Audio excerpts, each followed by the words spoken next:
Pirmą kartą apsilankiau parodoje Lietuvoje, vadinos Inside. Parodoje buvo visko namams ir rekuperatorių, kondicionierių, oro siurblių, įrankių, visokių įdomių dalykėlių. Būtinai apsilankiau Kontakt Simon Elektros stende, pasisveikinau su mano mieląja Žygimante ir dar laukiu klientų, kurie norės savo namuose šitų Smart Home sistemos. Taip man šitie faini, gali ten pasidaryti planšetę ir su ta planšetė reguliuojasi šviesos, reguliuojasi visi namai, užuolaidos, šviestukai, jungikliai, prisijungia viskas prie telefono. Man toks būtų projektas tikrai svajonė.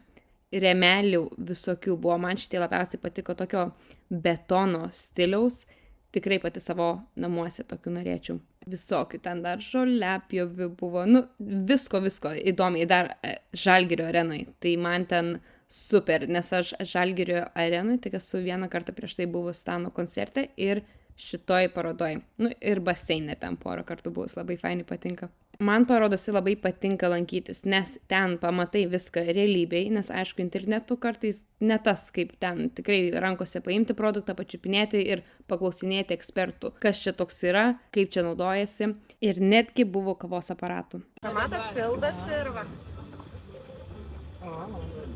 Labai ilgai užtrunka nešaltas kavos, pašaltas plikimas, bet... Tai gal galėsi visiems sakyti, kad kava geriau. Jo.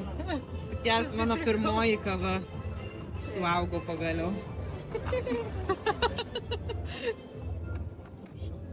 Ačiū labai. Sakykit pas mus. Tai va, lauksiu dabar kokios kitos parodos arba kažkokio tokio veiksmo, kur būtų įdomu.